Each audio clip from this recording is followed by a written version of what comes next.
Pense numa vitória militar que simplesmente desafia toda a lógica. Hoje, a gente vai mergulhar numa das histórias mais impressionantes de tática de guerra, uma que parece ter saído de uma lenda. A estratégia de Gideão. E a pergunta que move tudo isso é: dá para vencer uma guerra só com vasos de cerâmica e trombetas? Parece loucura, né? Mas vamos descobrir juntos como o que parecia impossível se tornou uma arma letal. Para a gente entender bem a estratégia do Gideão, primeiro a gente precisa dar um passo atrás e ver o cenário. Israel estava vivendo um pesadelo sob a opressão dos midianitas. A situação era de puro desespero.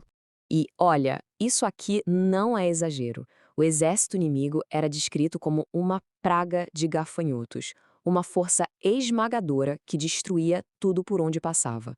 A esperança estava quase no fim. E é no meio desse caos todo que surge Gideão. Mas ele não era um herói óbvio, sabe? Longe disso. O livro de Juízes, lá no capítulo 6, mostra ele cheio de dúvida, de insegurança, malhando trigo escondido para não ser pego pelos inimigos. Um começo bem discreto para um futuro libertador. E agora que a história dá uma virada completamente inesperada. Gideão precisava de um exército, claro, só que a ordem que ele recebe é para fazer exatamente o contrário do que qualquer general faria: diminuir e muito o número de soldados. O interessante aqui é essa matemática da fé. Se liga só. Gideão começa com 32 mil homens. Na primeira peneira, 22 mil que estavam com medo são mandados embora. Sobram 10 mil. Aí vem o segundo teste, lá na beira d'água, que filtra mais ainda e seleciona só os mais atentos. E o número final? Pois é, apenas 300. 300 homens contra um exército que era como gafanhotos. Olhando por um lado puramente humano, a chance era zero. A desproporção era absurda. Então, o ponto central era justamente esse: o porquê dessa redução drástica. A fonte deixa bem claro. Era para que Israel não tivesse como dizer que venceu pela própria força. Se a vitória viesse, ela teria que ser, sem sombra de dúvida, uma intervenção divina. Bom, se o exército já era fora do comum, as armas eram mais ainda. Em vez de espadas, escudos, lanças, o arsenal deles parecia mais coisa de festa do que de campo de batalha.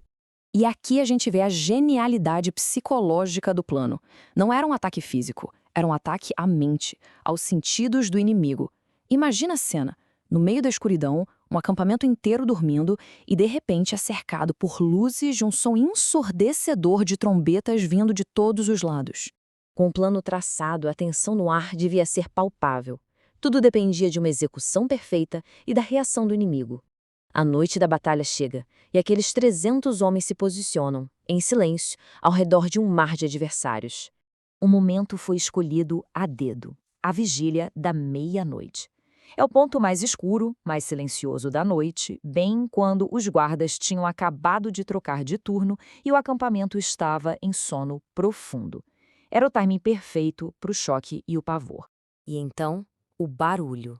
O estilhaçar de 300 vasos de barro, o brilho repentino de 300 tochas e o som estrondoso de 300 trombetas, tudo junto com esse grito de guerra poderoso ecoando pelo vale. O resultado foi exatamente o caos que se esperava. O exército midianita, acordado no susto, completamente desorientado, achou que estava sendo atacado por um exército gigantesco. O pânico se espalhou e, como a própria fonte diz em Juízes 7:22, Deus fez com que eles atacassem uns aos outros na confusão e fugissem desesperados. A vitória foi completa e foi alcançada sem que os 300 homens precisassem lutar diretamente. Mas a história não acaba aqui. O mais importante é entender o porquê. Qual é a grande mensagem por trás dessa estratégia tão, mas tão improvável? No fim das contas, a narrativa de Gideão deixa pra gente alguns princípios muito claros. Ela mostra que a lógica divina muitas vezes vai na contramão da lógica humana e que a confiança na força e nos números pode ser substituída pela fé e pela obediência, mesmo quando o caminho parece não fazer sentido. E isso tudo nos leva a uma reflexão final. A história de Gideão nos força a questionar a nossa própria percepção de poder.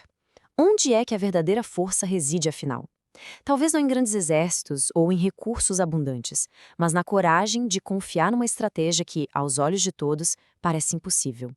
Fica aí a pergunta para a gente pensar.